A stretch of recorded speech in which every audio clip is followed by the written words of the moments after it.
The sleek metallic laptop crashed to the floor with a sickening crunch, its screen flickering twice before going completely black. Maya Shun froze, her heart sinking as whispers erupted across the pristine white conference room of quantum dynamics.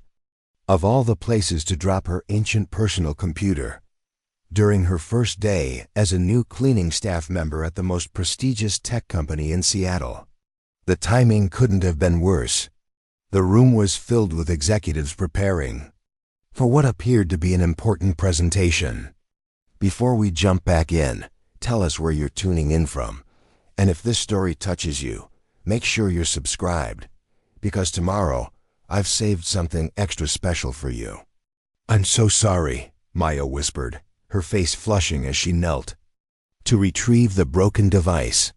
The company's CEO, James Mitchell, a tall imposing figure with salt and pepper hair and piercing blue eyes, stopped mid-sentence to stare at the commotion.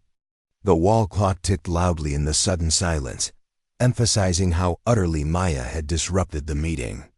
After 8 months of rejections despite her engineering degree from a top university, this janitorial position was all she could find to support herself.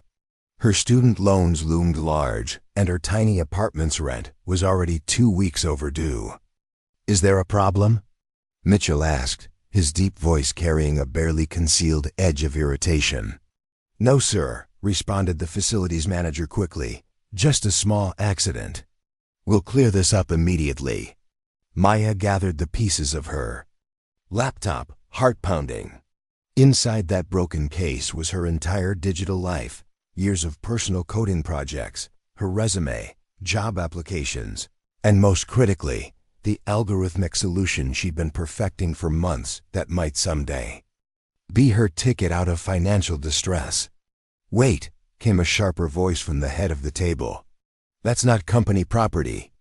A younger executive with carefully styled brown hair and designer glasses, whom Maya recognized from tech magazines as Connor Reynolds, the company's celebrated CTO, was pointing at her laptop.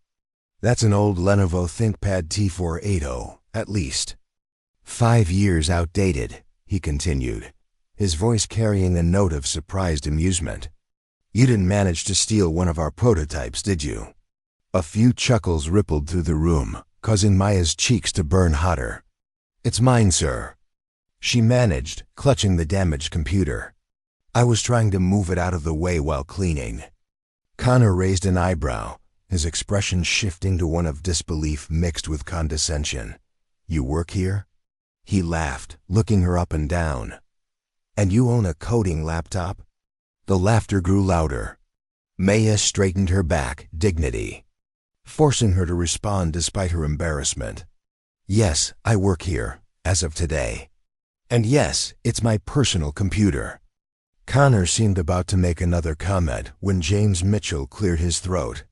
"Perhaps we could return to the matter at hand. The Nexus project deadline isn't going to extend itself, and from what I understand, we're still facing significant hurdles." The room sobered instantly at the mention of the Nexus project, quantum dynamics' most ambitious undertaking yet, rumored to be a revolutionary AI system that could transform multiple industries. Maya had read about it in tech blogs, but details were scarce and highly classified. "Of course," Connor replied, smoothly transitioning back to business mode. "As I was explaining, we've hit a critical bottleneck in the quantum encryption protocol. Our best engineers have been working around the clock, but we're still experiencing catastrophic data corruption during the final integration phase." As Maya quietly gathered the last pieces of her broken laptop and backed toward the door, she couldn't help but overhear the technical details. Her eyes widened slightly. She recognized the problem they were describing. It was remarkably similar to an issue she'd tackled in her graduate thesis. "We may need to consider pushing back the investor demonstration," a woman in a crisp business suit suggested from across the table. "If we can't guarantee stable performance." "Unacceptable," Mitchell cut her off. "The board has been clear. Either we demonstrate a working prototype next Friday, or funding gets reallocated to other divisions." Failure is not an option, people. Maya slipped out of the room, closing the door softly behind her. In the hallway, she examined her damaged laptop more closely. The screen was completely shattered, and the case had cracked open along one side. When she tried powering it on, nothing happened. 5 years of work, she whispered to herself, fighting back tears. The irony wasn't lost on her. Here she was, a Stanford graduate with a master's in quantum computing, cleaning the offices of people working on exactly the kind of project she dreamed of joining. But no one would take a chance on her, not with her limited professional experience and the economic downturn that had hit the tech sector. It might be repairable, came a gentle voice behind her. Maya turned to find an older woman in a business casual outfit watching her with kind eyes. The woman's badge identified her as Patricia Johnson, HR Director. The screen is definitely toast, but the hard drive might be salvageable, Patricia continued. My son works at a computer repair shop downtown. I could give you his card. Thank you, Maya said, surprised by the kindness. I'd appreciate that. Preparing and narrating this story took us a lot of time, so if you are enjoying it, subscribe to our channel. It means a lot to us. Now back to the story. Patricia studied her for a moment. You're new, aren't you? I don't recall seeing you before. First day, Maya confirmed. I'm with the evening cleaning crew. I see. Patricia's expression flickered with something Maya couldn't quite identify, curiosity perhaps or confusion. Well, welcome to Quantum Dynamics. It's not usually this dramatic. Maya managed a small smile. I certainly hope not. As Patricia walked away after handing her a business card, Maya's phone buzzed with a text from her roommate. Landlord came by again. Says we have until Friday or we're evicted. Maya closed her eyes briefly. She had exactly $237 in her bank account, not nearly enough for her share of the overdue rent. And now her laptop was destroyed, eliminating any possibility of freelance coding work she'd been desperately searching for. The rest of her shift passed in a blur of floor polishing and trash collection. As the offices emptied for the night, Maya found herself drawn back to the conference room where her disaster had occurred. The digital whiteboard was still active, displaying complex equations and diagrams related to the Nexus project. She shouldn't look. The information was confidential, and she could lose her job. But her curiosity as an engineer overwhelmed her caution. She studied the equations, immediately spotting the source of their encryption problem. They were using a standard approach to quantum encryption, but failing to account for entanglement decay at the boundary layers. Without thinking, Maya picked up a marker for the physical whiteboard beside the digital one. In neat, precise handwriting, she began to work through an alternative approach. Minutes turned to hours as she lost herself in the puzzle, the way she always did when coding. This was what she loved, what she was meant to do, not emptying trash bins and mopping floors. She was so absorbed that she didn't hear the door open behind her. What the hell do you think you're doing? Maya whirled around, marker still in hand, to find Connor Reynolds staring at her with a thunderous expression. He'd clearly returned to the office after hours, his tie loosened and hair slightly disheveled. I was just, Maya stammered, horrified at being caught. Connor strode forward, glancing between the official digital whiteboard and Maya's additions on the physical 1. His eyes narrowed as he traced her equations. This is highly confidential material. You could be fired. Or worse, prosecuted. His voice was cold, but his eyes kept returning to her work. Where did you learn quantum encryption algorithms? Maya swallowed hard. Stanford. I have a master's in quantum computing with a specialization in cryptographic protocols. Connor's eyebrows shot up. You're a Stanford quantum computing graduate, working as a janitor? Cleaning staff, Maya corrected automatically. And yes, the job market isn't exactly welcoming right now, especially for graduates without industry experience. Connor seemed about to say something else when his eyes caught on a specific section of Maya's equations. Wait, you're suggesting a multi-layered entanglement buffer with recursive verification? Maya nodded. Your system is losing coherence.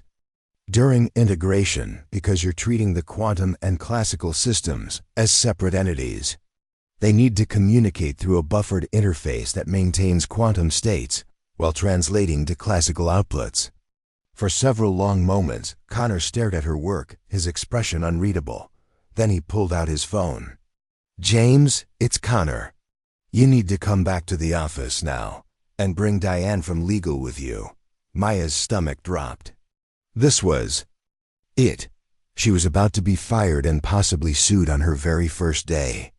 All because she couldn't resist solving an interesting problem.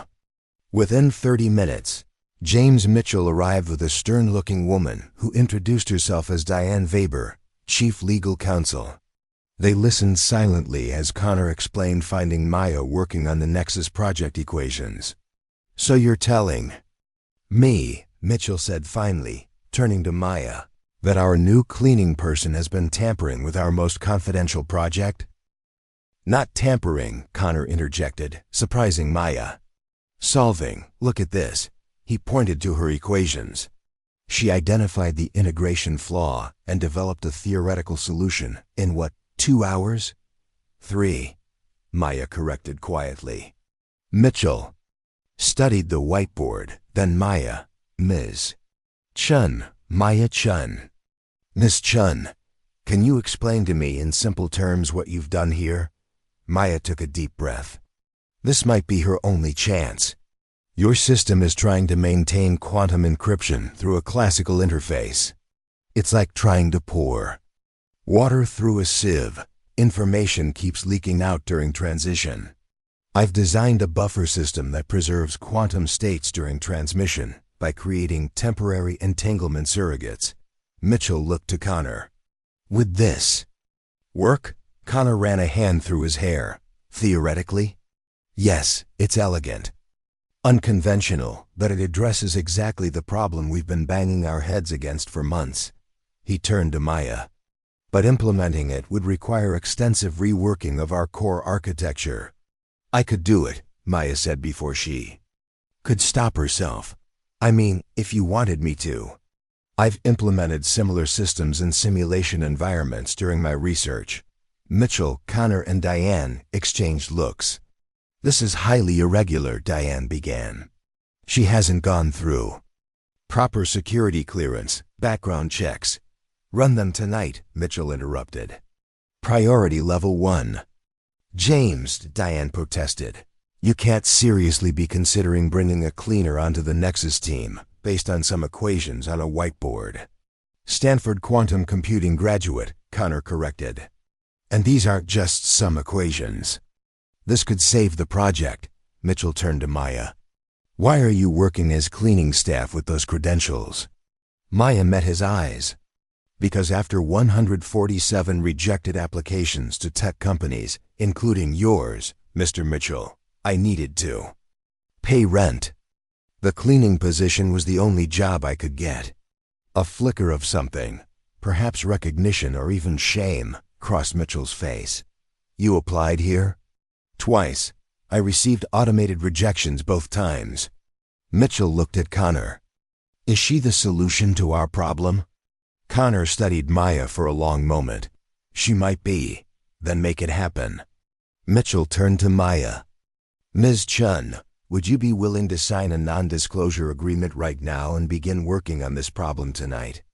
As a consultant, not cleaning staff, with compensation commensurate with your qualifications. Maya could hardly believe what she was hearing. Yes, absolutely. She needs security clearance, a proper workstation. Diane began listing. Her tone resigned as she realized Mitchell had made his decision. And her employment contract should include a clause about intellectual property rights for any solution she develops, Connor added. Of course, Diane agreed. I'll draft something immediately. As the legal details were arranged, Connor approached Maya. For what it's worth, I'm sorry about earlier. The laptop, the laughing.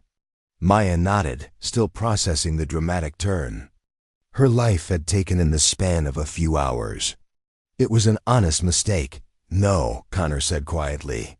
It was arrogance. Something I apparently have in abundance. He gestured to her equations. You just proved that. By midnight, Maya had signed a comprehensive consulting agreement, been issued a high-security temporary badge, and been escorted to a state-of-the-art development lab where the Nexus project team worked. The cleaning cart had been abandoned, replaced by a workstation with computing power that made her broken laptop look like an abacus. We'll start fresh tomorrow, Connor told her as he showed her the systems. The team comes in at 8, but given the circumstances, I'll be here at 7, Maya interrupted. I want to familiarize myself with the codebase before meeting everyone. Connor nodded, a small smile forming. I had a feeling you might say that. As Maya settled into the ergonomic chair, her fingers hovering over the keyboard of her new workstation, she couldn't help but think about how drastically her life had changed in a single day. From nearly homeless cleaner to quantum computing consultant. All because she'd dropped her laptop and couldn't resist solving a problem that no one thought she could handle. The next morning, Maya arrived at Quantum Dynamics wearing the same clothes as the day before. She hadn't had time to go home and change. But instead of a cleaning uniform, she now wore a consultant badge that granted her access to the company's most restricted areas. At precisely 8 a.m., Connor called the Nexus team together for an emergency meeting.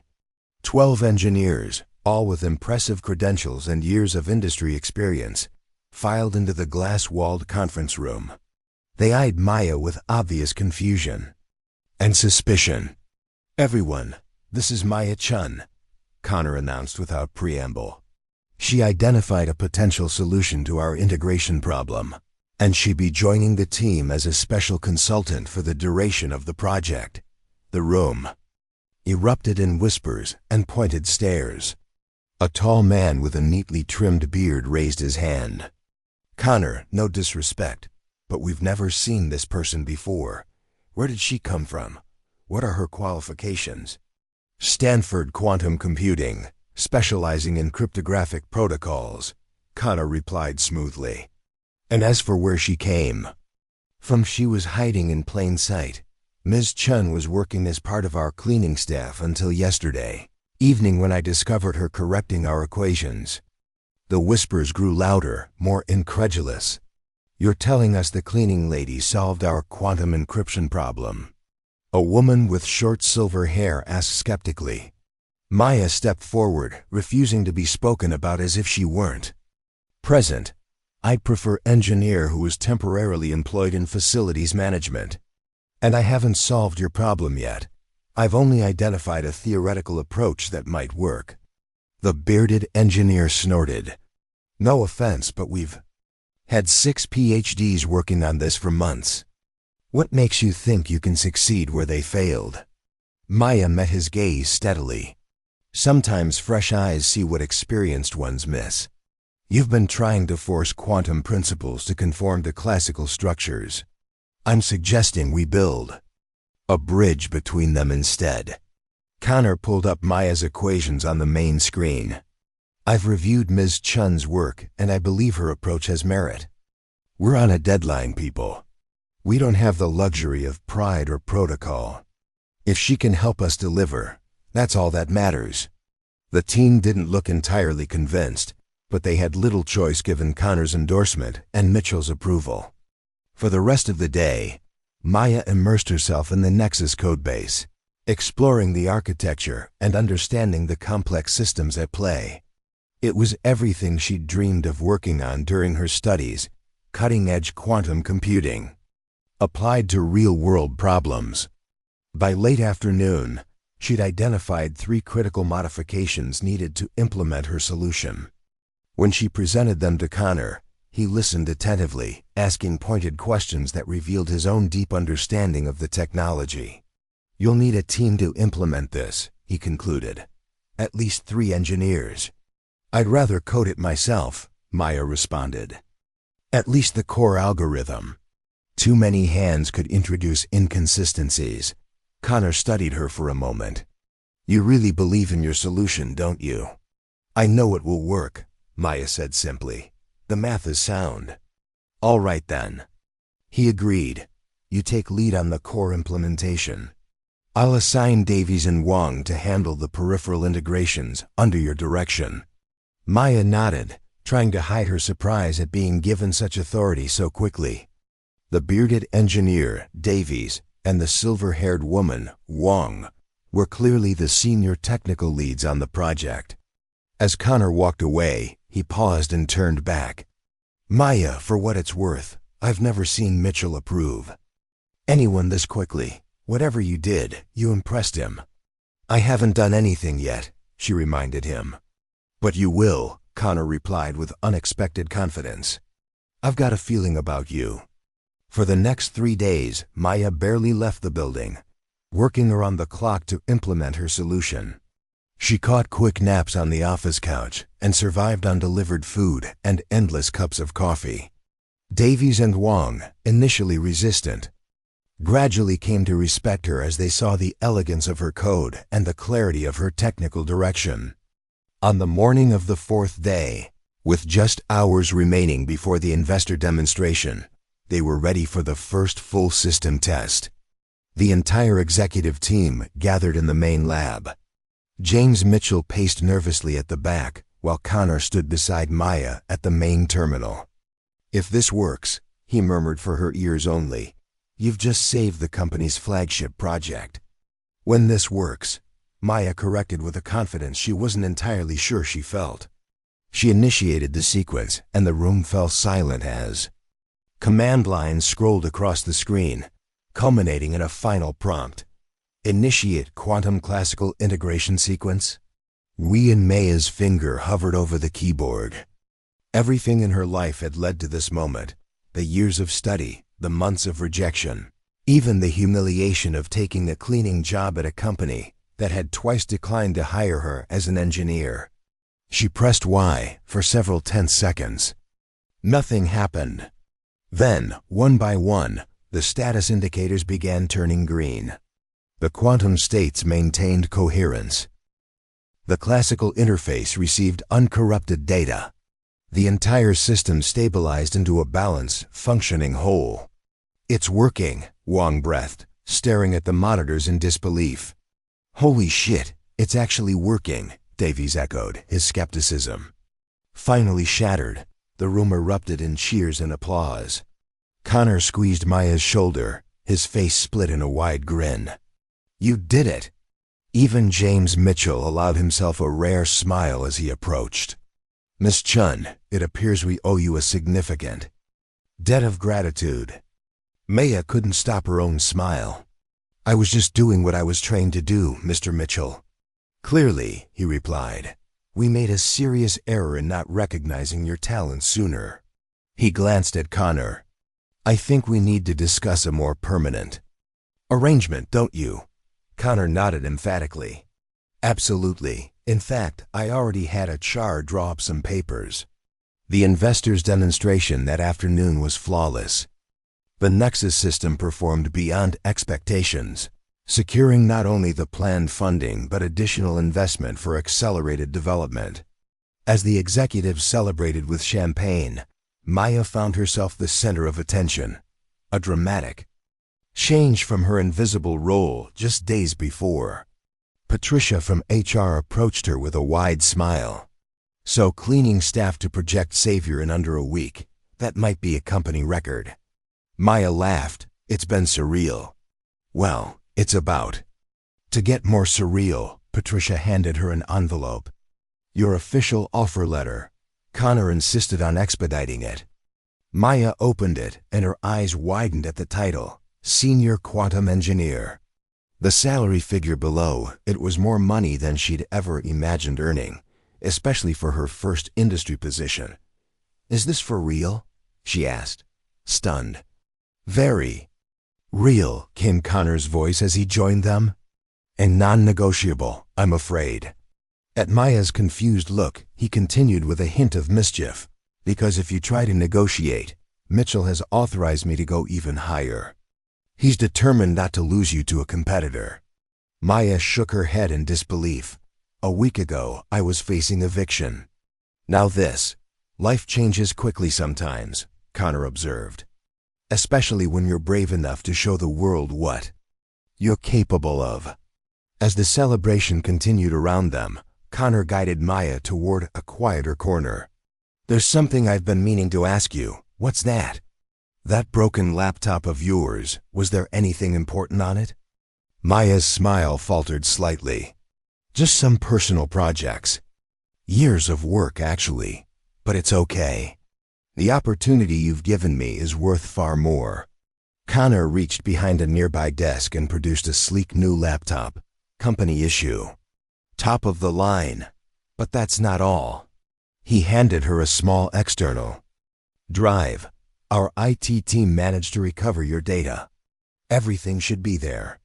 Maya stared at the drive, emotions welling up unexpectedly. "You didn't have to do that." "No," Connor agreed. "But after laughing at you that first day, I felt I owed you something." He hesitated. "I've spent my career judging people by their credentials, their pedigrees, their experience. I never stopped to consider that brilliance doesn't always come packaged the way we expect it to."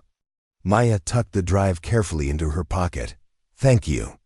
Not just for this, but for giving me a chance when you found me at that whiteboard. You could have just had me fired and missed out on saving our most important project. That would have been the real fireable offense." His expression grew more serious.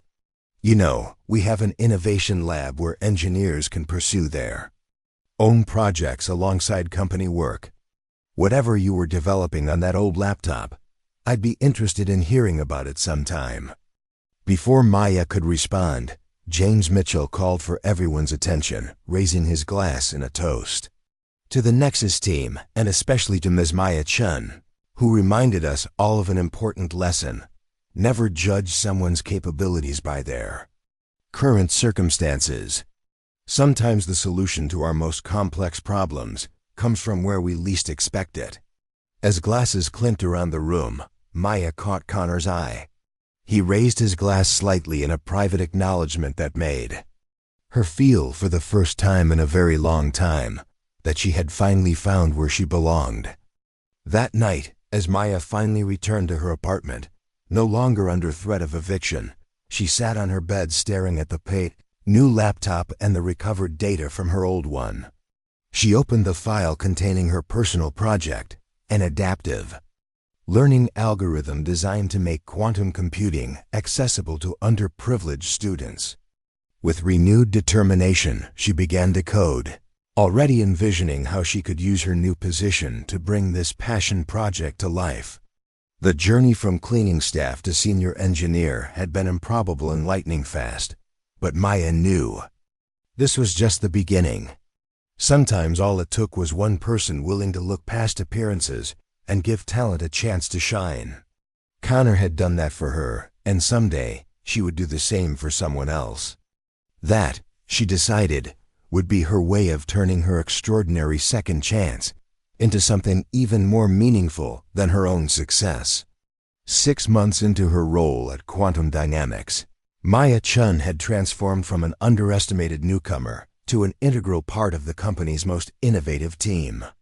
The Nexus project had launched to critical acclaim, earning industry recognition and positioning the company as a pioneer in quantum computing applications. Her elegant solution to the integration problem had become a case study in technical journals, and Maya found herself suddenly in demand for speaking engagements and interviews. "I still can't believe Time magazine wants to profile you," Connor remarked one afternoon as he perched on the edge of her desk.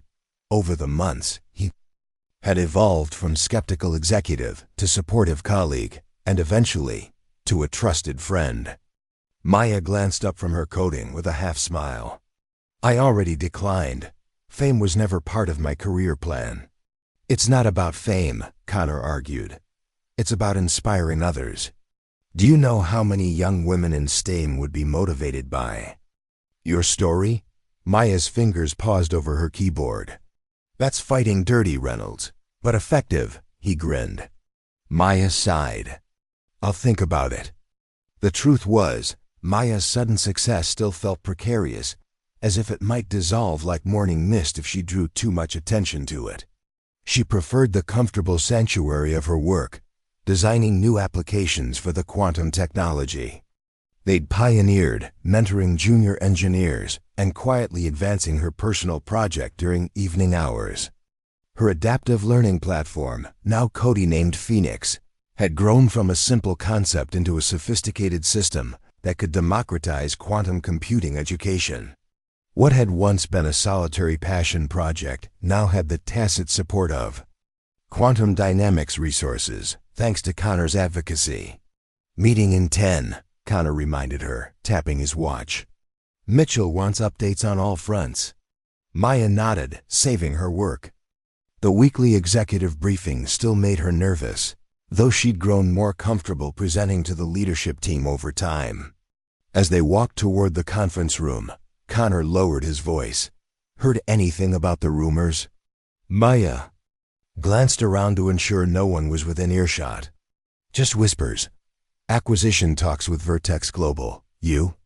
Mitchell's keeping it close to the chest, but Diane from legal has been cloistered in his office more than usual. Connor's expression grew thoughtful. Vertex is hungry for our quantum integration tech, if they buy us out. He didn't need to finish the thought.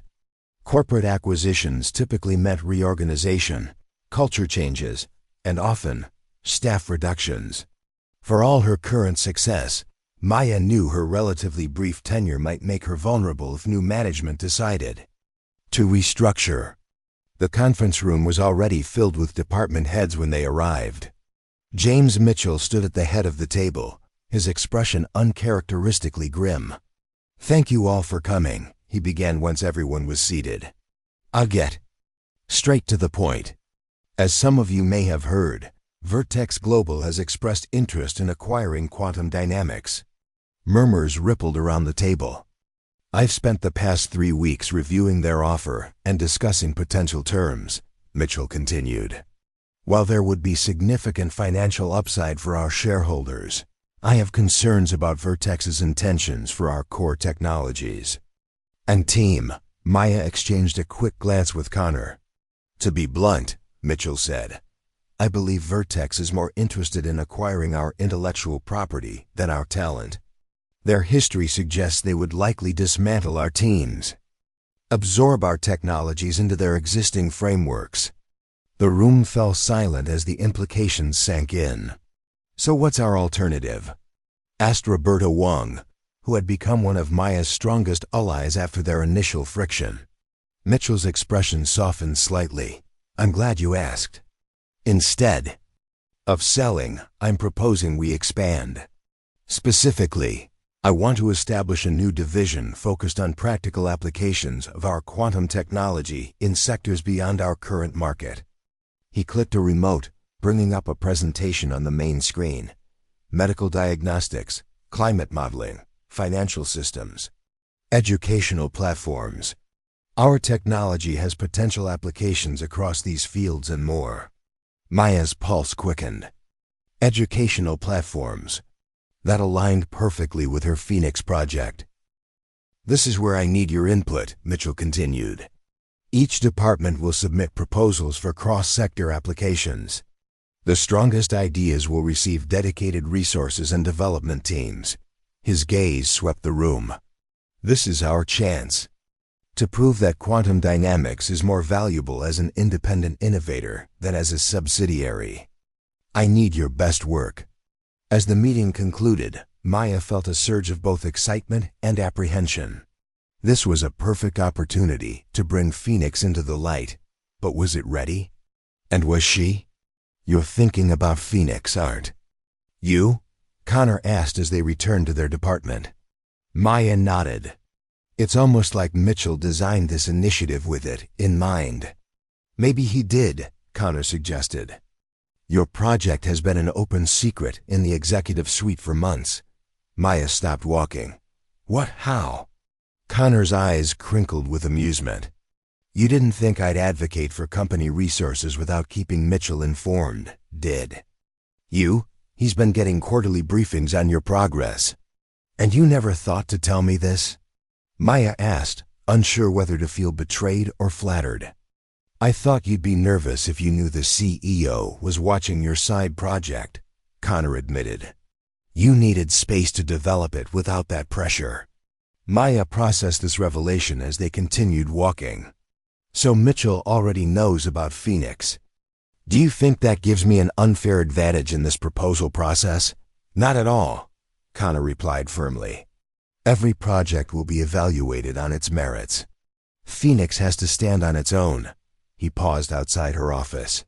But for what it's worth, I think it will. That evening, Maya stayed late, refining Phoenix's architecture and preparing an initial proposal. The core concept remained unchanged from her original vision, a platform that could teach quantum computing principles using adaptive algorithms that adjusted to each student's learning style and pace. What had evolved was the scale of her ambition. Originally designed for underprivileged college students, Maya now envisioned Phoenix reaching much further into high schools and rural communities, continuing education programs for mid-career professionals, even international deployments, in regions with limited educational infrastructure. She was so absorbed in her work that she didn't notice James Mitchell standing in her doorway until he cleared his throat. Mr. Mitchell, she startled, automatically minimizing her screen. I didn't realize you were still here. Neither did the security team, he replied with a hint of amusement. They called to check if I'd authorized your after-hours access. He stepped into her office. I'm glad you're taking the initiative seriously. Maya hesitated, then maximized her screen again. Actually, I've been developing this concept for some time. Mitchell moved closer, studying the diagrams and code on her monitor. Phoenix. Connors mentioned it. An educational platform for quantum computing, correct? Yes, Maya confirmed, surprised by his direct acknowledgement. It uses machine learning to create personalized learning pathways, making complex quantum concepts accessible to students without advanced physics or mathematics backgrounds. Mitchell nodded thoughtfully. Show me.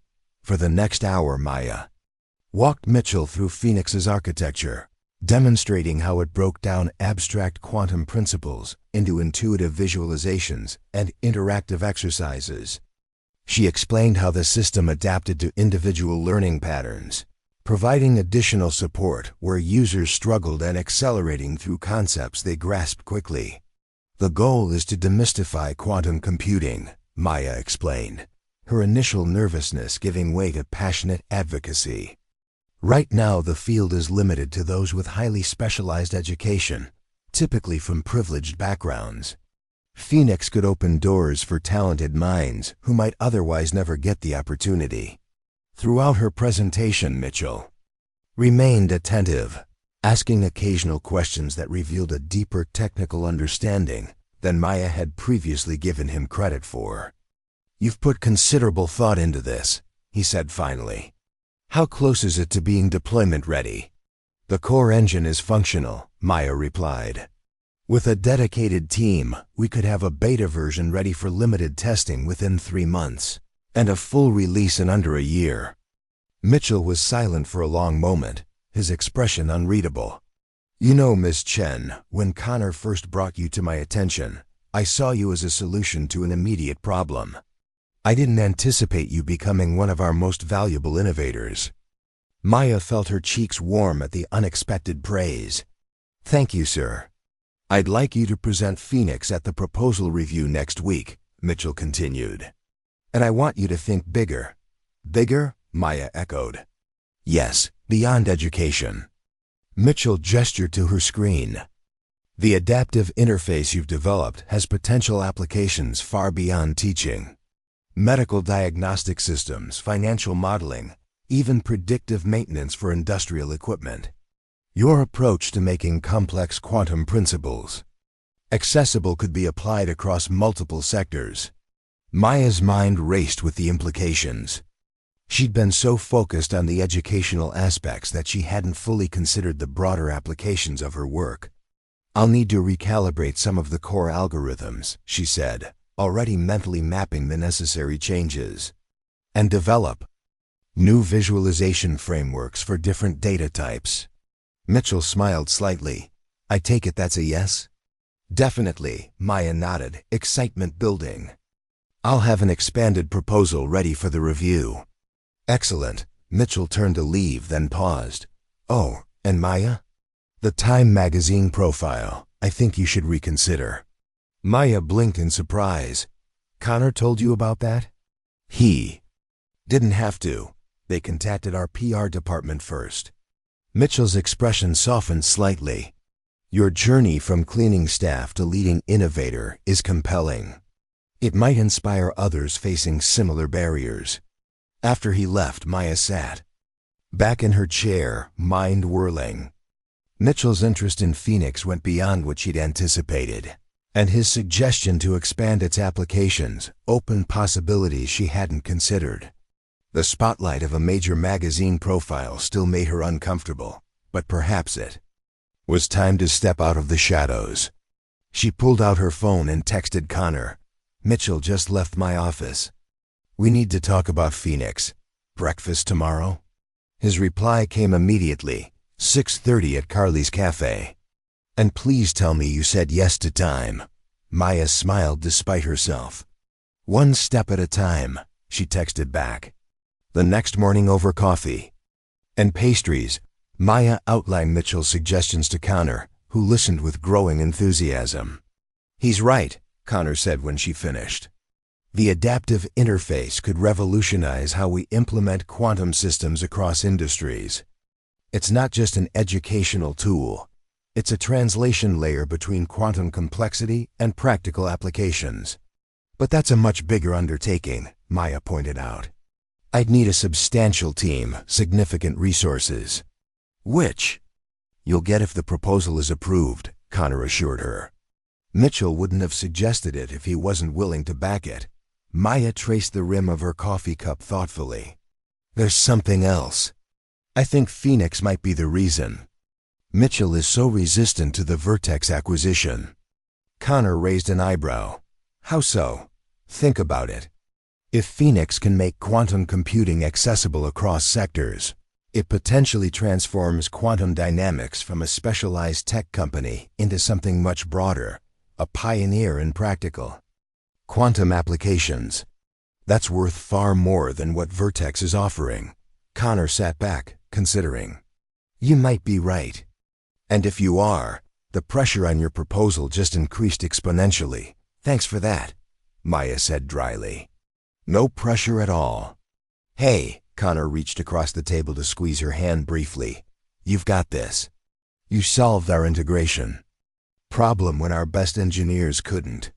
You developed Phoenix while working as cleaning staff with no resources. If anyone can make this work, it's you." His confidence bolstered her resolve. Over the next week, Maya worked relentlessly, expanding Phoenix's scope while maintaining its fundamental accessibility. She recruited Wang and Davies to help refine the technical architecture, their initial skepticism long since replaced by genuine respect for her abilities. The day of the proposal review arrived with a palpable tension throughout quantum dynamics. Everyone understood the stakes. Their projects weren't just competing for resources. They were fighting for the company's independent future. Maya was scheduled as the final presenter, a position that Connor assured her was advantageous, but that only intensified her nerves. She sat through 5 other presentations, each impressive in its own right: a quantum-enhanced medical imaging system, a climate prediction model, a financial risk assessment platform, and a secure communications network. When her turn came, Maya took a deep breath and approached the podium. The conference room was packed with executives, department heads, and senior engineers. At the center of the table sat James Mitchell, his expression impassive. "Good afternoon," Maya began. "I'm here to present Project Phoenix, which began as an educational platform, but has evolved into something much more comprehensive. She launched into her presentation, explaining how Phoenix's adaptive interface could serve as a universal translation layer between quantum computing's complex operations and practical applications across multiple industries. Think of it as a quantum interpreter, she explained, displaying a visualization that showed data flowing through the system. Traditional systems force users to learn the language of quantum computing. Phoenix reverses this paradigm. It learns how users think and adapts quantum operations to their natural problem-solving approaches. As she continued, Maya felt the room's energy shift from polite attention to genuine engagement. Even the presenters of competing projects leaned forward, caught up in the possibilities she outlined. We've developed proof-of-concept integrations for medical diagnostics, financial modeling, and yes, educational applications, Maya continued, acknowledging her project's origins. But the true power of Phoenix lies in its flexibility. Any field that can benefit from quantum computing, but has been limited by its complexity, is a potential application. She concluded with a bold vision. Phoenix wouldn't just be a new product line for quantum dynamics. It would transform us from a technology developer into a true industry bridge, connecting quantum computing's power with real-world needs across every sector. This isn't just about maintaining our independence. It's about redefining our purpose. When she finished, the room remained silent for several seconds before erupting in questions.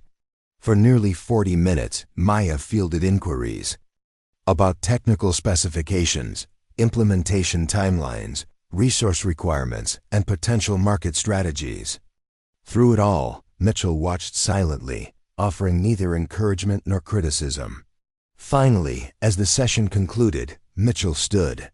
"Thank you all for your presentations. Each proposal demonstrated the innovation and vision that make quantum dynamics an industry leader. The executive team will review all submissions and announce our decisions by the end of the week." As the room cleared, Maya felt drained but satisfied.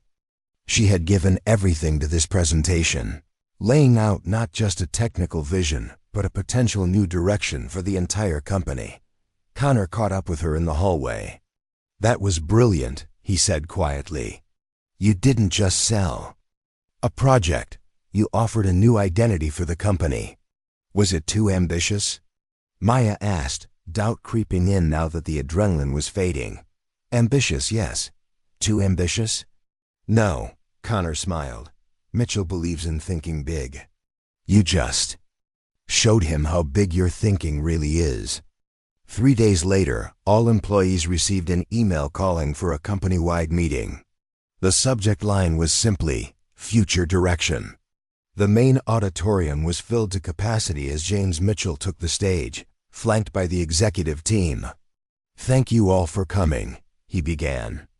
"As you know, we've been considering 2 paths forward for quantum dynamics: accepting Vertex Global's acquisition offer or pursuing an independent expansion strategy."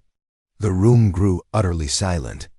After careful consideration of both options and review of the remarkable innovation proposals presented this week, I've reached a decision. Mitchell paused, scanning the audience.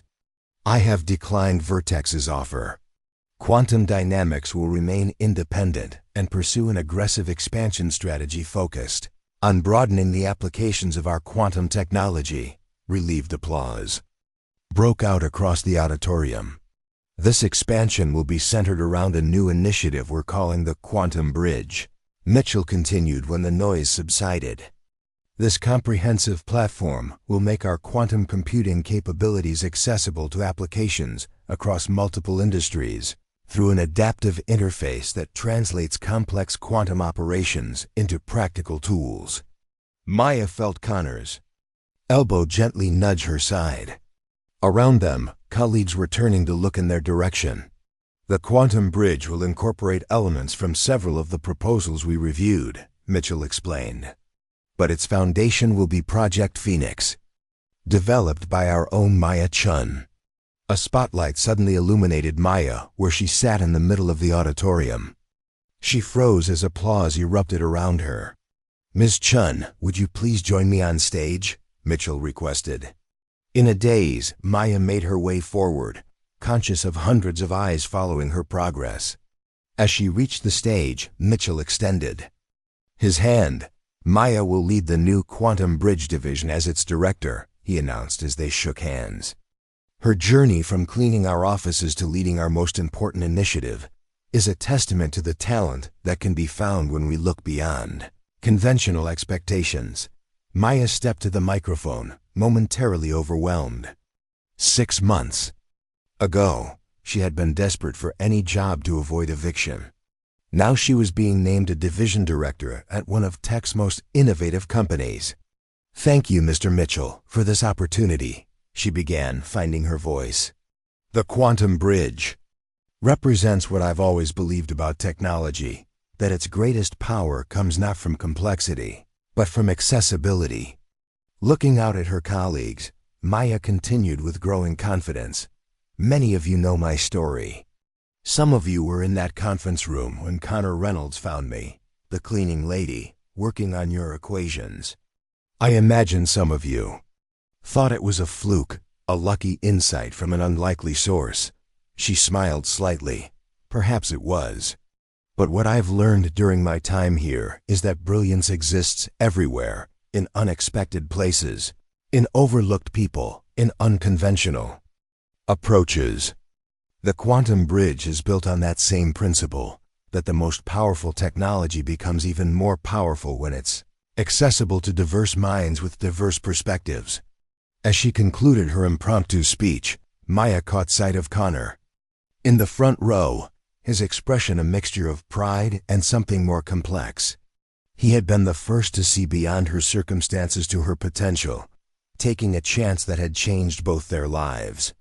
The following day, Maya arrived at work to find her belongings being moved to a spacious corner office, the traditional domain of division directors.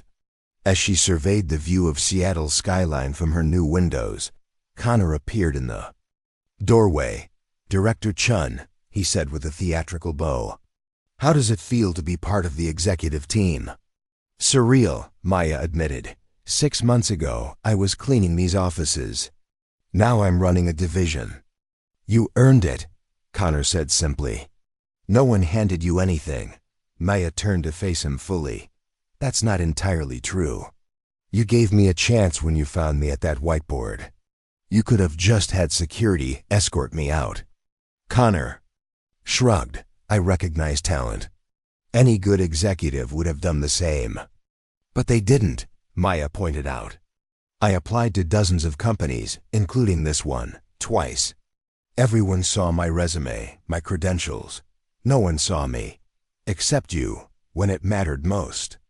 A comfortable silence fell between them, filled with mutual respect and the understanding of how far they'd both come since that first encounter. "So," Connor said finally, "about that Time magazine profile."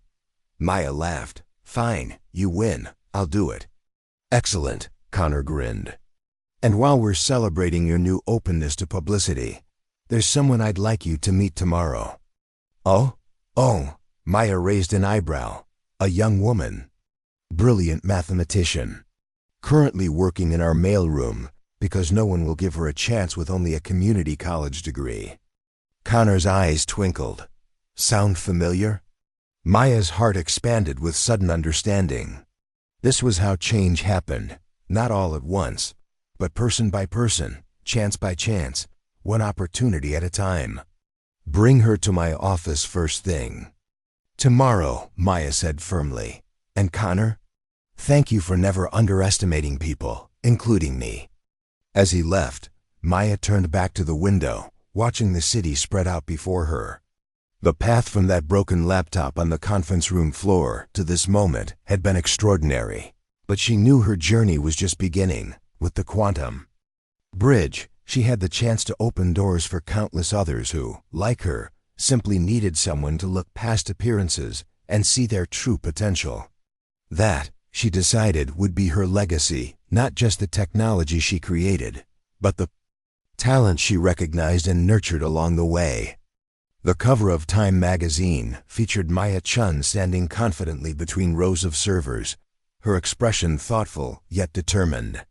The headline read, "The Quantum Revolutionary, How Maya Chen is Democratizing the Future of Computing." Inside, the 8-page spread detailed her remarkable journey from Stanford graduate to cleaning staff to tech executive, complete with photographs of her leading meetings and working alongside her growing team. "I still can't believe this is my life," Maya told Zoe Williams, the young mathematician Connor had introduced to her 3 months earlier. Zoe had quickly proven herself indispensable, moving from mailroom employee to one of the Quantum Bridge's most promising developers in record time. "The magazine makes you sound like a superhero," Zoe observed, flipping through the article. In Maya's office, "The Quantum Revolutionary. Pretty cool title," Maya laughed. "Trust me, I'm still the same person who spilled coffee all over herself this morning." She glanced at the clock. "We should head to the demonstration. The board members will be arriving soon." Today marked a significant milestone for the Quantum Bridge initiative, the first live demonstration for Quantum Dynamics Board of Directors. After 9 months of intensive development, Maya's team had created a working prototype that showcased the platform's potential across 3 key sectors: healthcare, finance, and education. As they walked to the presentation hall, Maya took slow, measured breaths to calm her nerves. So much was riding on today's demonstration. The board had invested heavily in her vision, allocating substantial resources based largely on Mitchell's faith in her abilities. Today, they would finally see if that faith had been justified. The presentation hall was arranged like a small amphitheater, with the demonstration stations positioned at the center and seating rising in concentric semicircles. Maya had insisted on this arrangement to allow the board members to observe not just the technology, but the human interactions with it, the essence of what made the Quantum Bridge revolutionary. "All systems are green," Connor reported as Maya approached. As Chief Technology Officer, he had been a steadfast ally throughout the development process, shielding her team from corporate politics while providing the resources they needed. "The neural interface is stable, and all 3 demonstration modules are functioning perfectly." "And our guests?" Maya asked. "Dr. Patel from Seattle General is already here for the medical demonstration. The financial analysts from Goldman will arrive any minute, and the teachers from Lincoln High are in the lobby." Maya nodded, grateful for Connor's meticulous attention to detail. The demonstration would showcase real practitioners from each field using the Quantum Bridge to solve actual problems in their disciplines. No scripted demos or simplified examples. As board members began filing in, Maya recognized James Mitchell, escorting an unfamiliar face, a tall, imposing woman with silver hair pulled into a severe bun. "Who's that with Mitchell?" Maya whispered to Connor. "Victoria Hargrove," he replied, his voice tightening slightly. "Chairwoman of the board. She rarely attends presentations, but apparently, she was particularly interested in seeing yours." Maya's stomach tightened. "Should I be worried?" "Just be yourself," Connor advised. "Victoria appreciates authenticity, if nothing else." Once everyone was seated, James Mitchell stepped forward to begin the proceedings. "Ladies and gentlemen of the board, thank you for joining us today for this demonstration of the Quantum Bridge Initiative. 9 months ago, we made the decision to remain independent and invest in expanding our technological applications beyond traditional boundaries. Today, you'll see the first fruits of that decision." Mitchell gestured toward Maya. "I'll now turn the presentation over to Maya Chen, Director of the Quantum Bridge Division." As Maya took center stage, she felt a momentary wave of imposter syndrome. The faces watching her represented some of the most powerful figures in the tech industry, people who had been building companies while she was still in elementary school. But she pushed the feeling aside, drawing strength from her preparation and conviction in her team's work. "Thank you for being here today," she began. "The quantum bridge was born from a simple observation. The most powerful technologies only change the world when they're accessible to the people solving real-world problems. Quantum computing has remained largely confined to theoretical research and specialized applications because its complexity creates a barrier that most practitioners simply cannot overcome." She gestured to the demonstration stations. "Today, we'll show you how the quantum bridge removes that barrier, not by simplifying quantum computing itself, but by creating an adaptive interface that learns how different professionals think and translates their natural problem-solving approaches into quantum operations." The first demonstration featured Dr. Amir Patel, a neurologist from Seattle General Hospital, using the quantum bridge to analyze complex brain scan data from patients with early-stage dementia. As he worked, the system's interface adapted to his medical terminology and thinking patterns, gradually refining its presentation of quantum processed data to match his diagnostic approach. With traditional analysis, identifying these subtle patterns would take weeks of computational time. Dr. Patel explained to the board members who had gathered around his station, "With the quantum bridge, I can explore multiple hypotheses simultaneously and visualize results in a way that makes sense to me as a clinician, not as a quantum physicist." The financial and educational demonstrations followed, each showcasing how different professionals could leverage quantum computing power through interfaces tailored to their expertise. Throughout each presentation, Maya carefully observed Victoria Hargrove, whose expression remained impassive even as other board members nodded with obvious approval. After the demonstrations concluded, Mitchell invited questions from the board. Several technical inquiries were directed at Connor, while Maya fielded questions about market strategy and implementation timelines. Finally, Victoria Hargrove raised her hand. "Ms. Chen," she began, her voice as crisp as her appearance, "your technology is undeniably impressive, but I'm concerned about its business viability. Democratizing technology is a noble goal, but nobility doesn't pay dividends. How do you reconcile accessibility with profitability?" The room fell silent.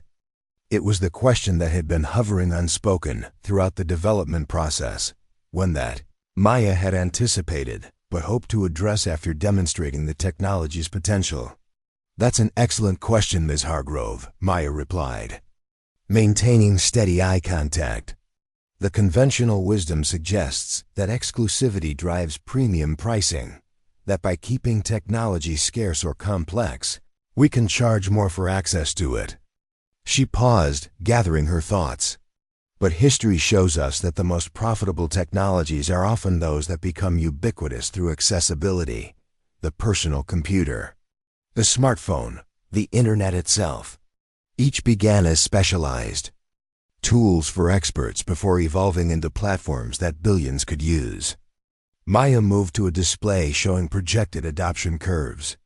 "Our financial models suggest that by lowering the barrier to entry for quantum computing applications, we dramatically expand the potential user base from thousands of specialized researchers to millions of professionals across multiple industries."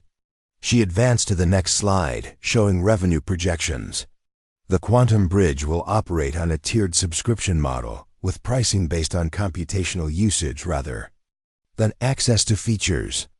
This ensures that smaller organizations can benefit from the technology, while enterprise-level users with greater demands contribute proportionally more to our revenue stream." Victoria listened intently, her expression still unreadable. "And what prevents a competitor, say, Vertex Global, from creating their own version once you've proven the concept?" "Our competitive advantage isn't in the concept, but in the execution," Maya answered confidently. "The quantum bridge isn't just software. It's an evolving neural network that learns from every user interaction. The system being demonstrated Today has already incorporated learning from over 10,000 hours of development testing. That knowledge base creates a barrier to entry that grows stronger with every user we add. She hadn't planned to share the next point, but Victoria's direct challenge prompted her to reveal more of their strategy. Additionally, we've filed 27 patents covering the core technologies, with another 43 in process. Our IP position is comprehensive and defensible. Victoria raised an eyebrow, the first hint of emotion she'd displayed. You've been busy. We believe in the potential of this technology, Maya replied simply. After the board members departed for a closed-door discussion, Maya found herself alone in the now quiet presentation hall, mentally replaying every moment of the demonstration, analyzing what had gone well and what could have been improved. You should be celebrating, not second-guessing, came Connor's voice from behind her. Maya turned with a tired smile. Old habits. I'm always waiting for the other shoe to drop. Understandable given where you started, Connor acknowledged, leaning against one of the demonstration stations. But today was a triumph, Maya. Even Victoria seemed impressed. And that woman has made tech CEOs twice your age cry in boardrooms. She asked good questions, Maya admitted. Ones we need to keep answering as we move forward. Connor studied her for a moment. You know, when I first brought you onto the Nexus team, I thought I was getting a brilliant engineer. I never expected to find a natural business leader as well. Maya shook her head modestly. I'm still learning, every day. That's what makes you effective, Connor pointed out. You've never stopped being the person who was willing to work as cleaning staff while continuing to develop your own projects on a broken laptop. That persistence, that humility, it inspires your team in a way that traditional authority never could. Before Maya could respond, her phone buzzed with a message from Mitchell. Boardroom, 5 minutes. Maya and Connor exchanged glances. That was fast, Connor commented. The board usually deliberates for hours after demonstrations. Is that good or bad? Maya asked, anxiety creeping back into her voice.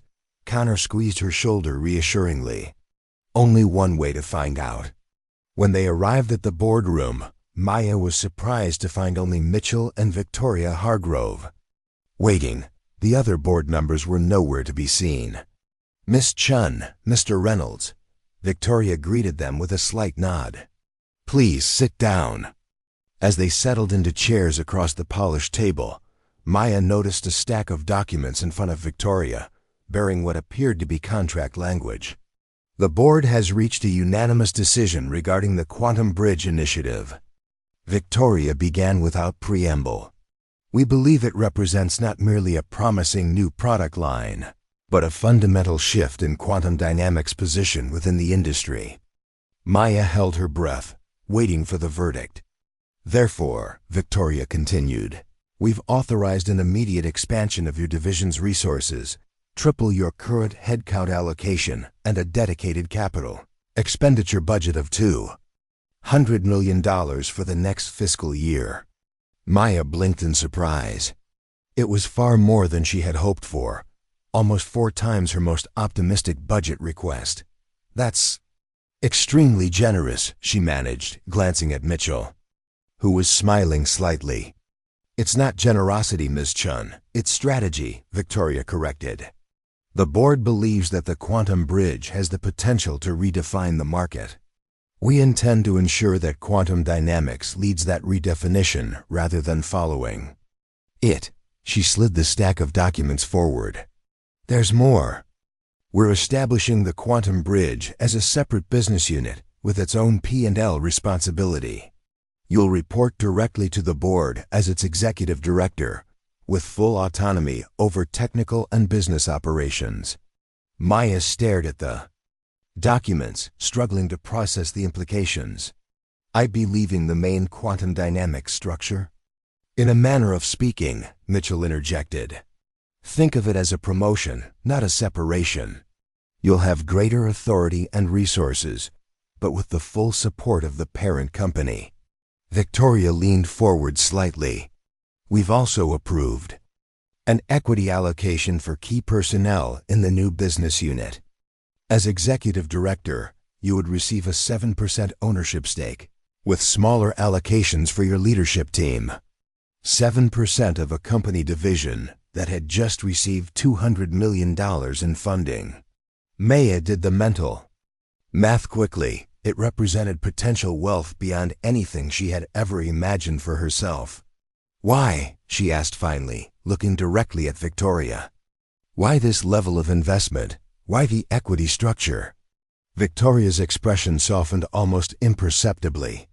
"Because you've proven something extraordinary, Ms. Chen, not just with your technology, but with your vision for its application. The board believes that the quantum bridge could become larger than quantum dynamics itself within 5 years. When that happens, we want you fully invested in its success and ours." After reviewing the key terms with Mitchell and Victoria, Maya and Connor left the boardroom in a state of stunned excitement. "Executive Director," Connor mused as they walked. "Quite a leap from cleaning staff in just over a year." "It doesn't feel real," Maya admitted. "Any of it." "It's real," Connor assured her, "and well-deserved." He hesitated before adding, "Though I'll miss having you in my direct reporting line." Maya stopped walking to face him. "About that. The equity allocation for the leadership team. I want you to be my chief operating officer."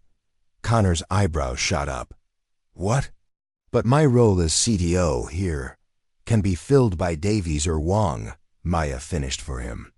"Connor, I wouldn't be here without you. You saw potential in me when no one else did. I need someone I trust absolutely as we build this new entity. Someone who understands both the technology and the business implications." She smiled slightly. "Besides, who else would? Keep me from working myself into the ground?" For a moment, Connor seemed genuinely speechless, a rarity for him. "I'd be honored," he said finally. "But Mitchell would need to approve the transition." "Already discussed it with Victoria," Maya revealed. "She anticipated my request." "Of course she did." Connor laughed. "That woman misses nothing." As they continued toward Maya's office to share the news with her team, Connor grew more serious. "You realize what this means, don't you? The stakes just got much higher. The board didn't just buy into the quantum bridge. They bought into you, Maya, your leadership, your vision." "I know," she acknowledged, feeling the weight of responsibility settling on her shoulders. "It's terrifying and exhilarating at the same time." "Welcome to executive leadership," Connor quipped, permanent terror balanced with occasional triumph. When they reached the development lab where her team was anxiously awaiting news, Maya paused outside the door. These people had trusted her vision, worked countless hours to bring it to life, and now stood on the brink of a new chapter in their careers. Some, like Zoe, had been given their first real opportunity under Maya's leadership. Others had been industry veterans who took a chance on a relatively unproven director with an ambitious idea. "They deserve to know everything," Maya said quietly to Connor. "The expanded resources, the new business unit structure, the equity allocations, all of it. Transparency builds trust," Connor agreed. "Something you've always understood." Instinctively, Maya pushed open the door to find 28 faces turned toward her expectantly. She took a deep breath and stepped forward. "The board has approved our next phase," she announced, watching relief and excitement spread across the room. "But it's more significant than we anticipated. The quantum bridge is being established as a separate business unit with expanded resources and team allocation." As she outlined the details, Maya could see the implications dawning on her team members. This wasn't just project approval. It was validation of everything they'd been building together.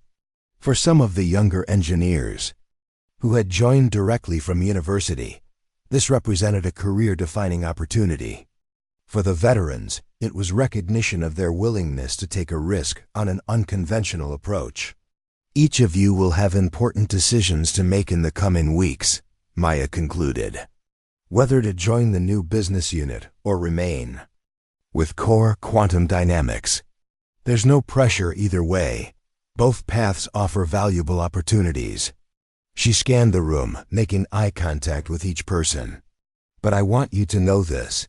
What we've built together is just the beginning.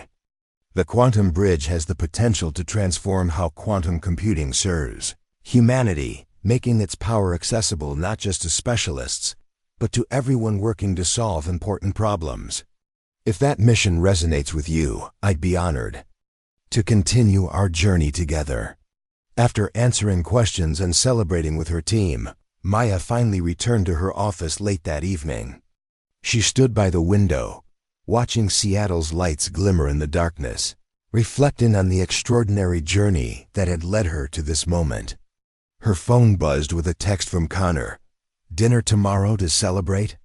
The team wants to take their fearless leader out." Maya smiled as she replied, "Only if we can invite the cleaning crew too. They're part of how we got here." Connor's response came quickly, "Already on the guest list. Some of them are applying for your STEM scholarship program, by the way." The scholarship had been Maya's first initiative after the time. Profile brought unexpected attention and speaking engagements.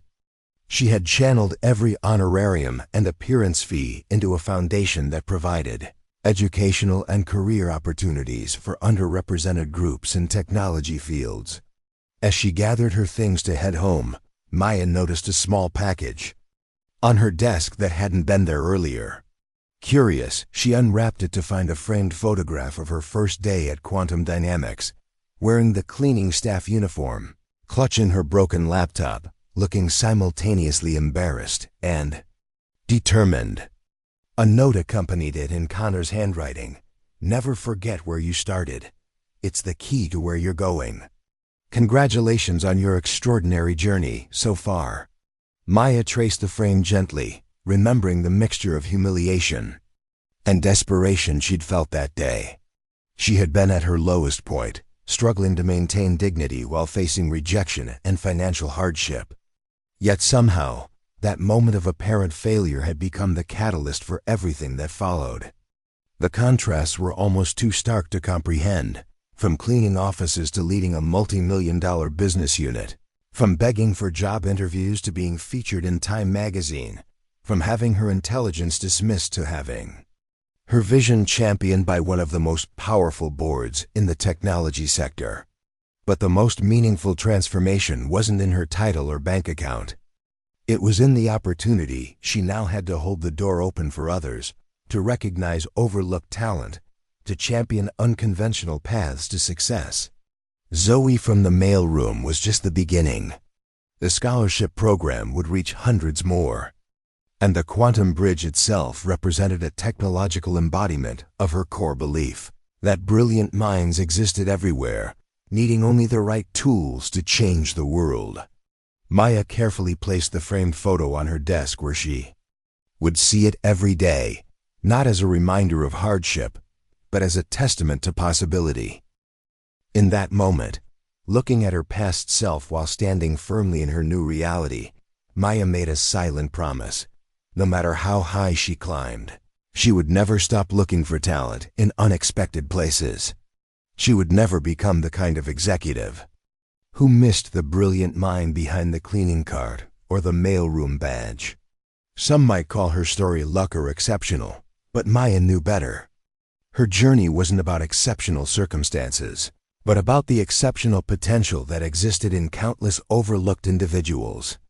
Her responsibility now was to create systems and opportunities that revealed that potential, to build not just technology bridges, but human ones. With renewed purpose, Maya turned off her office light and headed home. Tomorrow would bring new challenges as executive director of the Quantum Bridge business unit.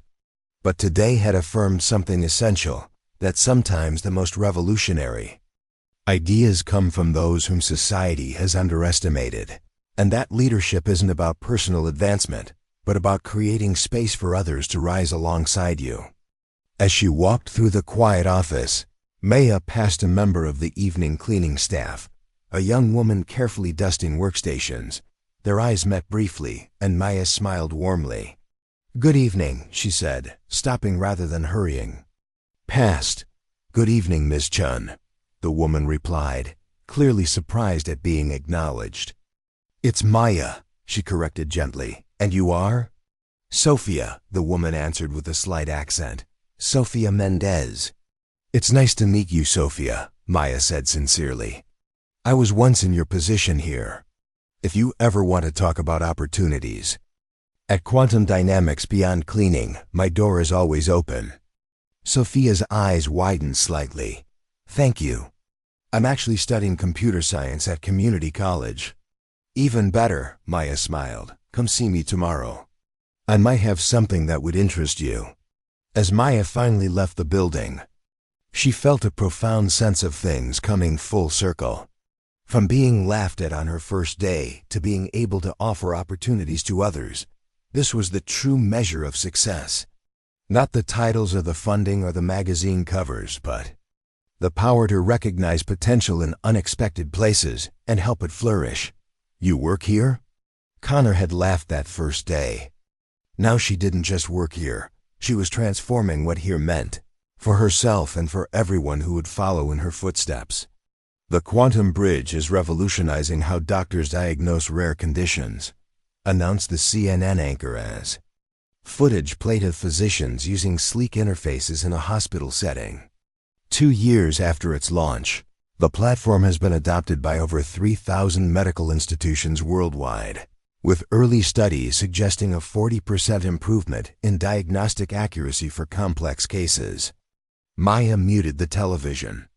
In her new office, a spacious corner suite in the gleaming Quantum Bridge headquarters, the past 2 years had been a whirlwind of growth and challenges as the business unit had expanded from her original team of 28 to over 400 employees across 3 continents.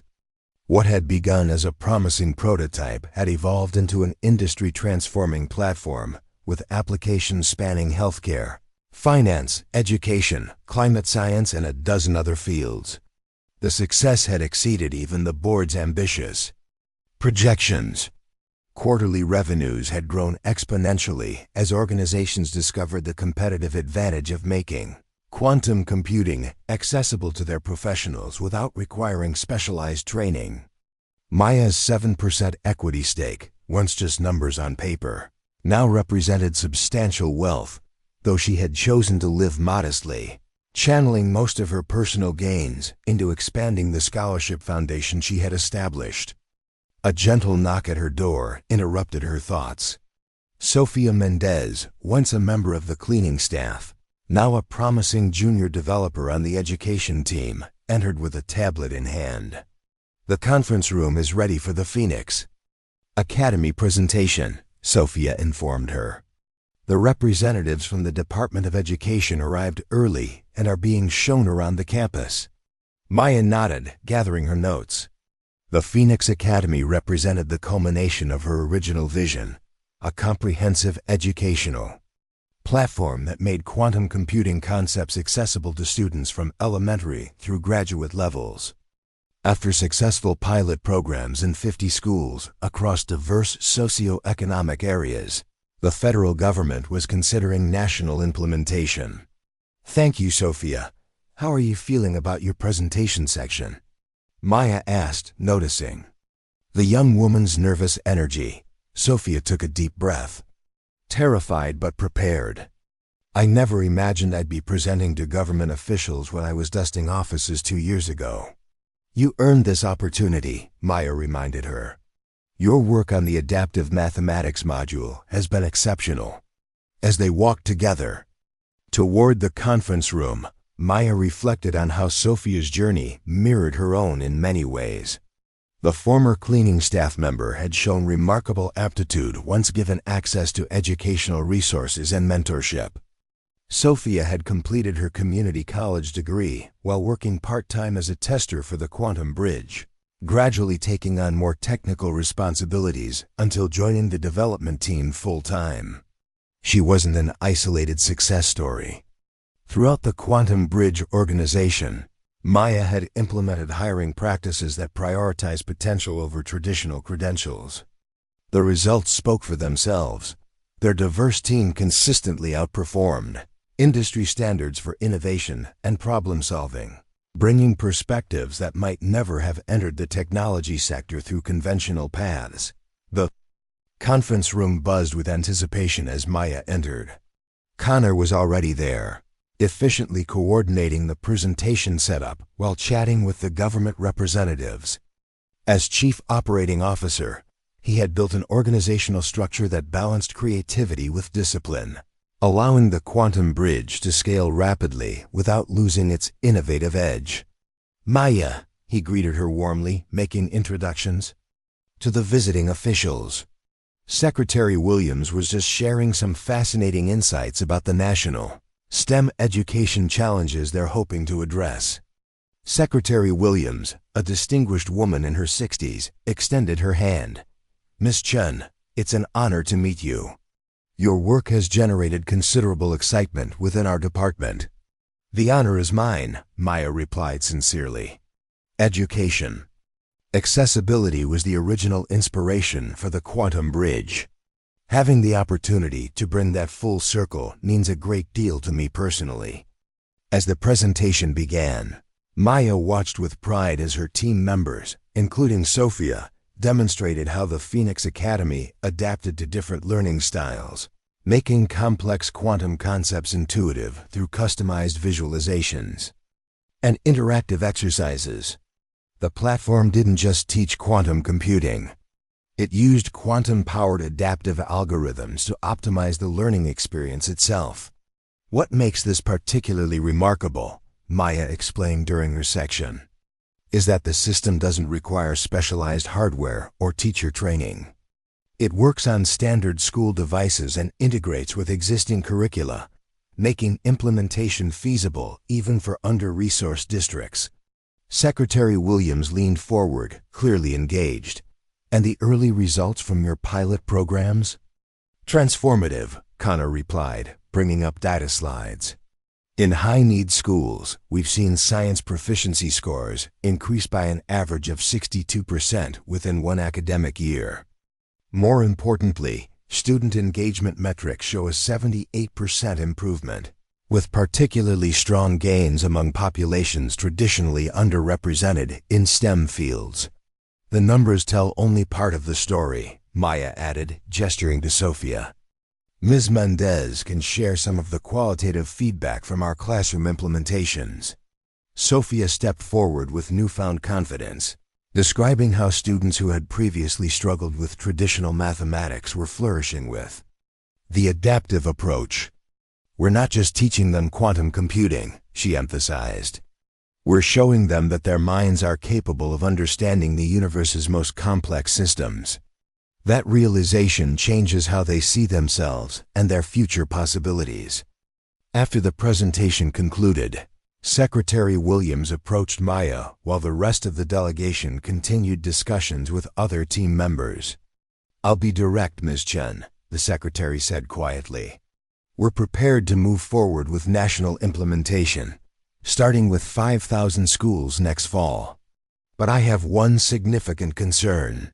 Maya nodded, maintaining a calm exterior, despite her excitement about the potential scale of the opportunity. "Please, I'd rather address any issues now than discover them during implementation." "It's not about the technology," Secretary Williams clarified. "It's about sustainability. Educational initiatives often falter when their champions move on to other ventures." She studied Maya intently. "There are rumors in the industry that Vertex Global has renewed acquisition talks with Quantum Dynamics. If the parent company sells, what happens to your commitment to the educational platform?" The question caught Maya off guard. She hadn't heard anything about new acquisition discussions. But as Quantum Bridge had become increasingly independent from the parent company, she wasn't always privy to board-level deliberations at Quantum Dynamics. "I can't speak to rumors about Quantum Dynamics," Maya answered carefully. "But I can assure you that the Quantum Bridge's educational mission is foundational to our identity. My personal commitment to that mission won't change, regardless of corporate structures." Secretary Williams seemed satisfied with the response, but the conversation left Maya unsettled. After the delegation departed with promises of contract, discussions to follow, she immediately sought out Connor. "Have you heard anything about renewed talks with Vertex?" she asked without preamble when they were alone in her office. Connor's expression confirmed her concerns before he spoke. "Mitchell called this morning while you were preparing for the presentation. He wanted to give us a heads up before the news breaks tomorrow.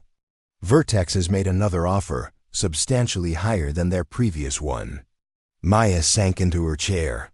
"And the board is seriously considering it. The valuation is difficult to ignore, especially for the institutional investors. What about our autonomy? The quantum bridge's separate business structure?" Connor hesitated. "That's why Mitchell called. Vertex is primarily interested in the core quantum hardware technology. They see the bridge as tangential to their strategic objectives." The implication was clear. If the acquisition proceeded, the quantum bridge might be spun off, sold separately, or worse, disbanded with its technology selectively integrated into Vertex's existing products. "Everything we've built," Maya whispered, thinking of the hundreds of employees who had poured their talent and passion into the platform, the thousands of users who relied on it daily, the students whose educational futures might depend on continued development of the Phoenix Academy. "It's not a done deal," Connor reminded her. "Mitchell said the board is divided. Some members, including Victoria Hargrove, are arguing against the sale." Maya stood abruptly. "I need to speak with Mitchell, now." Within the hour, Maya and Connor were seated in James Mitchell's office at Quantum Dynamics headquarters. The CEO looked tired, the stress of the situation evident in the new lines around his eyes. "I appreciate you seeing us on short notice," Maya began. "I understand the board is considering Vertex's offer." Mitchell nodded wearily. "The proposal is compelling from a shareholder value perspective. Vertex is offering a 62% premium over our current market capitalization." "And the quantum bridge?" Maya asked directly. Mitchell's hesitation confirmed her fears. "Vertex has been transparent about their interests. They want our quantum hardware patents and engineering talent. The bridge." He spread his hands apologetically. "They see it as a well-intentioned but ultimately tangential initiative." "Tangential?" Connor interjected, unable to contain his disbelief. "The bridge generates 43% of Quantum Dynamics' total revenue and has a growth rate triple that of the hardware division." "I'm aware of the numbers," Mitchell replied calmly. "And so is the board. But Vertex believes they can extract more value from our hardware IP by integrating it into their existing enterprise products rather than continuing our broader accessibility strategy." Maya leaned forward. "James, you supported the bridge from the beginning. You understood that making quantum computing accessible wasn't just altruistic, it was strategically sound. Has that changed?" "My position hasn't changed," Mitchell assured her. "But I'm one vote on a 12-person board. 7 of them are from institutional investors who are legally obligated to consider shareholder returns above all else." Maya processed this information silently. She had been naive to think that the quantum bridge's success would permanently shield it from corporate machinations. Now everything they had built was at risk, not because of failure, but ironically, because of success that had made the parent company an attractive acquisition target. "What are our options?" she asked finally. Mitchell glanced between Maya and Connor. "Officially, as CEO, I shouldn't be having this conversation. But off the record," he lowered his voice, "Victoria Hargrove suggested you might consider a management boot of the quantum bridge." "A buyout?" Connor repeated, surprised. "That would require substantial capital." "The bridge is currently valued at approximately $1.8 billion based on revenue multiples," Mitchell confirmed. "You'd need to raise at least that much to make a credible offer." Maya's mind raced with calculations. Her equity stake was valuable, but nowhere near enough to lead such an effort. The timeline? The board votes in 10 days, Mitchell replied. If you're serious about a buyout, you'd need to present a formal proposal before then. After leaving Mitchell's office, Maya and Connor walked silently through the quantum dynamics campus, each lost in thought. 10 days to raise nearly $2 billion, Connor finally said as they reached his car. I've never raised more than a few million for startups in my previous roles. Maya stared out at the Seattle skyline, the afternoon sun glinting off. Glass towers filled with people making decisions that shaped the world, for better or worse. We need to try. Not just for ourselves, but for everyone who believes in what we're building. I'm with you, Connor assured her, but we need a strategy. Venture capital won't move fast enough for this timeline. We'd need institutional investors. Of our own, the kind with deep pockets and quick decision-making capabilities. Maya nodded slowly, an idea forming. What about our clients? The organizations already benefiting from the quantum bridge might have both the resources and motivation to ensure its continued independence. A consortium approach, Connor considered, warming to the concept. Healthcare systems, financial institutions, educational organizations, all with a vested interest in the platform's future. Maya pulled out her phone. We need to call Victoria Hargrove. If she suggested the buyout, she might be willing to advise us on structuring it. The next 7 days passed in a blur of meetings, presentations, and negotiations. Maya and Connor divided their efforts.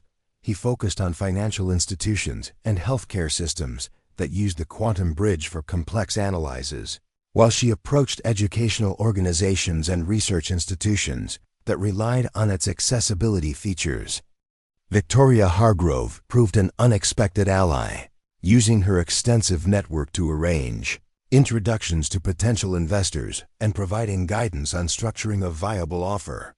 I've been on boards for 40 years, she told Maya during a late night strategy session. I've seen too many groundbreaking innovations suffocated after acquisitions by companies that didn't understand their true value. By the 8th day, they had secured tentative commitments totaling just over $1 billion. Impressive, but still far short of what they needed. Maya had barely slept, existing on caffeine and determination as she made pitch after pitch, explaining the quantum bridge's vision and potential to anyone who might contribute to the buyout. We need something transformative, she told Connor as they reviewed their progress. The incremental approaches aren't getting us there fast enough. He nodded grimly. We've tapped every obvious source. Unless we can find a major investor to anchor the consortium with at least $500 million, we won't make the deadline. Maya stared at the investor spreadsheet, her vision blurring from exhaustion. Among the commitments were hundreds of educational institutions that had scraped together whatever they could, from major universities contributing millions to rural school districts, pooling resources to offer thousands. The Phoenix Academy clearly resonated with the educational community, but their budgetary constraints limited their financial participation. What about a different approach entirely? She mused, an idea suddenly crystallizing. What if instead of trying to match Vertex's offer, we create an alternative structure that the board might find more compelling? Connor looked up, intrigued. What are you thinking? A public benefit corporation, Maya explained, energy returning to her voice. We restructure the quantum bridge as an entity with both profit motives and explicit public benefit purposes written into its charter. We raise what capital we can from aligned investors, but we supplement it with a binding commitment to the educational and accessibility mission that makes the bridge unique. Would the board consider that over Vertex's straight cash offer? Connor wondered. Some would, Maya confirmed. Particularly if we can demonstrate broader benefits to quantum dynamics' reputation and legacy. The pivot required reconstructing their entire proposal, but it gave them a unique angle that pure financial offers couldn't match. Maya worked through the night with Victoria and a team of lawyers to draft a comprehensive conversion plan that would preserve the quantum bridge's innovative potential while enshrining its commitment to accessibility. On the morning of the board vote, Maya and Connor arrived at Quantum Dynamics headquarters with their final proposal, a hybrid offering that included just over $2 billion in capital from their consortium of aligned investors, combined with a corporate structure that guaranteed continued development of educational and public benefit applications. The board meeting was closed to non-members, leaving Maya and Connor to wait anxiously in a nearby conference room. Hours passed with no word. Mitchell had promised to advocate for their proposal, and Victoria would vote in their favor. But the mathematics remained challenging. They needed at least 4 more votes to prevail. Whatever happens, what you've built can't be erased. The quantum bridge has already changed how thousands of organizations approach complex problems. That impact will remain. Maya squeezed his hand gratefully. We did everything possible. Sometimes there has to be enough. When the conference room door finally opened, it was Victoria Hargrove who entered, her expression carefully neutral. The board has reached a decision. Maya and Connor rose to their feet, bracing for the outcome. By a vote of 7-5, the board has rejected Vertex Global's acquisition offer. Maya stared in disbelief. They rejected it? Victoria's composure finally broke into a satisfied smile. Your public benefit corporation proposal created quite the philosophical debate. In the end, several of our institutional investors recognized that the long-term value of maintaining the quantum bridge's innovative independence outweighed the immediate premium of Vertex's offer. Connor let out a whoop of celebration, but Maya needed more clarity. So what happens now? The board has approved your restructuring proposal with minor modifications. The quantum bridge will be converted to a public benefit corporation with its existing management team and expanded governance that includes representation from educational and public interest organizations. The weight of tension Maya had been carrying for 10 days finally lifted. We did it. We actually did it. You did it. Your willingness to fight for something beyond profit margins reminded the board why innovation matters in the first place. She handed Maya a formal letter outlining the board's decision. Congratulations, Miss Chen. The quantum bridge is now yours to lead as you see fit. The official announcement came the following day. Quantum Dynamics would remain independent, with the quantum bridge converting to a public benefit corporation structure that balanced profitability with explicit commitments to educational access and technological democratization. The financial markets responded with initial uncertainty, but as analysts digested the full implications of the restructuring, the parent company's stock gradually strengthened, reflecting confidence in the long-term strategy. 1 month later, Maya stood on a stage at Lincoln High School, one of the first institutions to pilot the Phoenix Academy, addressing an auditorium filled with students, educators, and community members. Today, we're announcing that the Phoenix Academy will be made available at no cost to every public school in America. Through partnerships with the Department of Education and our consortium of supporting organizations, we're ensuring that quantum computing education isn't limited by a school's budget or resources. From the front row, Sophia beamed with pride. As the newly appointed Director of Educational Outreach, she would oversee the national implementation of the platform that had transformed her own career journey. But this is about more than technology. It's about recognizing that brilliant minds exist everywhere, in every neighborhood, every socio-economic background, every circumstance. Sometimes those minds are hidden behind badges that say cleaning staff or mailroom or cafeteria worker. Sometimes they're sitting in classrooms where advanced technology has been considered out of reach. She gestured to the diverse group of students watching attentively. The next world-changing innovation could come from any of you, not because you had privileged access to specialized tools, but because your unique perspective allowed you to see solutions that others missed. After the announcement ceremony, Maya found herself surrounded by students eager to share their experiences with the Phoenix Academy. One girl, about 16, waited patiently until the crowd thinned before approaching. "Ms. Chen, I read about how you started as cleaning staff. My mom cleans offices at night. She's the smartest person I know, but no one at her job sees that." Maya recognized something in the girl's eyes, the same determination she had felt while clutching her broken laptop that first day at Quantum Dynamics. "What's your name?" "Gabriella. I've been using Phoenix Academy for 6 months now. I want to study quantum engineering, but everyone says that's unrealistic for someone from my neighborhood." Maya smiled, remembering all the voices that had once told her what was realistic for her circumstances. "Gabriella, would you be interested in joining our summer internship program? We specifically reserve spots for students who show exceptional promise regardless of their background." The girl's eyes widened. "Are you serious? But I'm only in 11th grade. "I'm very serious. Sometimes the path forward appears when someone simply opens a door that everyone else has kept closed." As Gabriella excitedly took the internship information, Connor approached with Secretary Williams, who had attended the announcement. "The department is incredibly pleased with this national rollout plan. Your team's commitment to universal access aligns perfectly with our educational equity initiatives. It's what the Quantum Bridge was always meant to be. A pathway for everyone, not just the select few."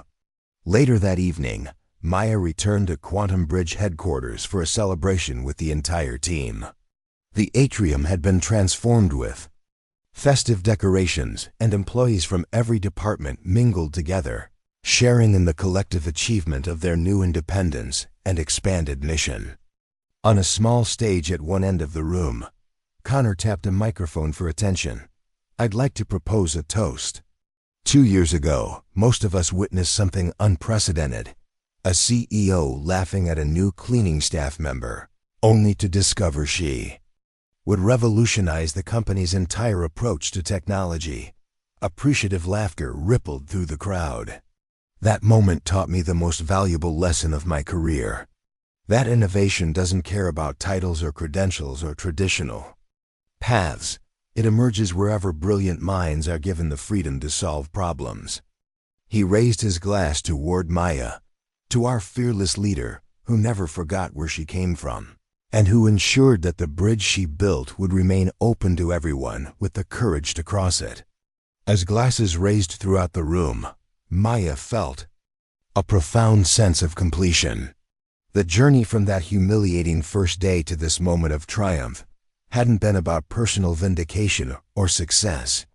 It had been about creating something that would outlast her, a system that recognized and nurtured talent wherever it appeared.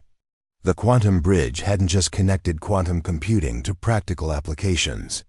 It had bridged the gap between potential and opportunity for countless individuals who might otherwise have remained overlooked, their brilliance hidden behind society's assumptions about who could contribute and who could lead. "You work here?" Connor had once laughed. Now, because of that moment and everything that followed, thousands of people who might have been similarly dismissed were finding their way to places where their minds could flourish. As Maya looked around at her team, diverse in background, experience, and perspective, she knew that the true revolution wasn't in the technology they'd created, but in the culture they'd built, one where capability mattered more than credentials, where potential was valued over pedigree, and where the next world-changing idea could come from anyone brave enough to share it. That was a bridge worth building. That was a legacy worth fighting for. And that was just the beginning of what they would accomplish together. Up next, you've got 2 more standout stories right on your screen. If this one hit the mark, you won't want to pass these up. Just click and check them out. And don't forget to subscribe and turn on the notification bell so you don't miss any upload from us.